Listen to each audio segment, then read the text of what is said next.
బాపట్ల జిల్లా వేడపాలెం మండలం రామాపురం గ్రామంలో బీచ్ రిసార్ట్స్ నిర్వాహకులు మరియు యాజమానులు విలేకరుల సమావేశం ఏర్పాటు చేశారు. పలువురు రిసార్ట్స్ యాజమానులు మాట్లాడుతూ ఇటీవల కాలంలో ఈ ప్రాంతంలో ఎంతో మంది పర్యాటకులు ఇక్కడికి వస్తూ సముద్రంలో అలల ఉధృతికి లోనై చనిపోయిన సంఘటనలు జరుగుతున్నాయి. స్థానిక శాసనసభ్యులు మరియు పోలీస్ శాఖ సూచనల మేరకు ప్రమాదాలను నివారించే విధంగా అనుభవం ఉన్న గజ ఈతగాళ్లను లైఫ్ జాకెట్లు అందుబాటులో ఉంచామన్నారు. అంతేకాక ఎక్కువ ప్రమాదానికి గురయ్యే ప్రాంతాన్ని గుర్తించి హెచ్చరిక బోర్డులు ఏర్పాటు చేశామన్నారు.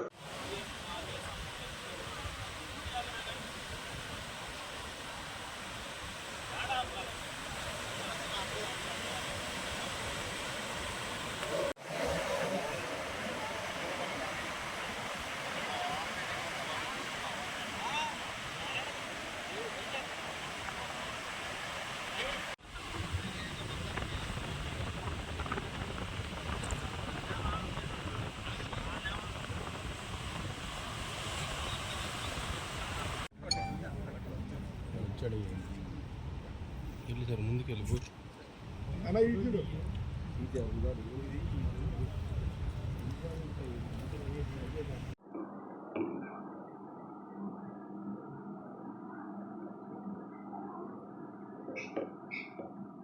దాన్ని స్థాపించే ఒక సంవత్సరం అవుతుంది.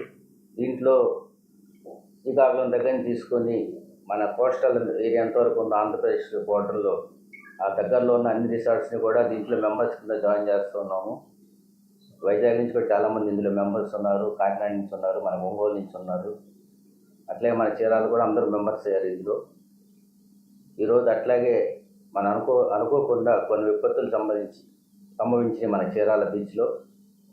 ఆ విపత్తు సంభవించడం వల్ల కొంతమంది ప్రాణ నష్టం జరిగింది. దాని మీద గవర్నమెంట్ వారు కొన్ని చర్యలు తీసుకోవాలని చెప్పి లోకల్గా ఎమ్మెల్యే గారిని అట్లాగే డిఎస్పీ గారిని కూడా కోరడం జరిగింది. ఎమ్మెల్యే గారు డిఎస్పీ గారు మాతో పాటు కూర్చుని ఒక సమావేశం నిర్వహించి మేము బీచ్లో తగిన జాగ్రత్తలు ఎట్లా తీసుకోవాలి, ఏం చేయాలి, ప్రజలకు ఎట్లా అవగాహన కల్పించాలనే దాని మీద అందరం కలిసి సమిష్టిగా కొన్ని నిర్ణయాలు తీసుకున్నాము.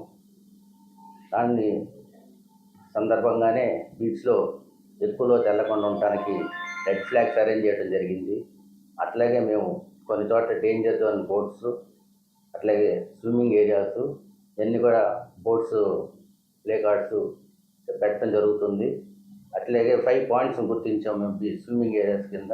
ఆ 5 పాయింట్స్లో కూడా గజ ఎత్తగాళ్ళని పెట్టి ప్రజలకి తగిన రక్షణ కల్పించడానికి, అట్లాగే టవర్ పాయింట్స్ పెట్టి స్పీకర్స్ మైక్స్ పెట్టి లోతుకి వెళ్లకుండా వాళ్ళని హెచ్చరిస్తూ ఉండటానికి ఇవన్నీ కూడా తగిన చర్యలు తీసుకుంటానికి అందరం కూడా ముందుకు వచ్చి రిసార్ట్ తరఫున చేయడం జరుగుతుంది. ఇదంతా కూడా జరుగుతున్న సమయంలో ఇక్కడ పర్యాటక రంగానికి ఈరోజు కూడా ఇట్లే మూసేసి ఉండటం వల్ల చాలా ఇబ్బందులు కలుగుతున్నాయి. పర్యాటకులు రావడానికి కూడా ఇబ్బంది పడుతున్నారు. సో ఎంత తొందరగా వీలైతే అంత తొందరగా ప్రభుత్వం మేము చేస్తున్న వీటన్నింటిని గుర్తించి బీచ్లను ఓపెన్ చేస్తామని కోరుతున్నాం. దీని మీద అనేక అపోహలు కూడా నెట్లోనూ వాటిలోనూ ప్రచారం జరుగుతుంది. బీచ్ పూర్తిగా క్లోజ్ చేసేసారు, ఎప్పుడు ఓపెన్ చేస్తారో తెలియదు అన్న విషయంలో.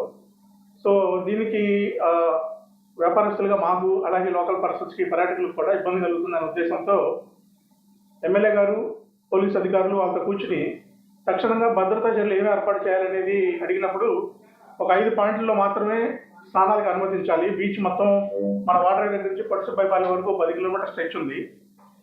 అంత దూరంలో అన్ని రకాల రక్షణ చర్యలు చేపట్టలేం కాబట్టి ఒక 5 ప్రాంతాలు గుర్తించి అక్కడ మాత్రమే పర్యాటకుల్ని సముద్రంలోకి దిగే విధంగా ఏర్పాటు చేయాలని సూచించారు గౌరవ ఎమ్మెల్యే గారు. దానికి పోలీసు అధికారులు కూడా అంగీకరిస్తూ ఒక 5 పాయింట్లు వారే సెలెక్ట్ చేసి చూపించారు మాకు.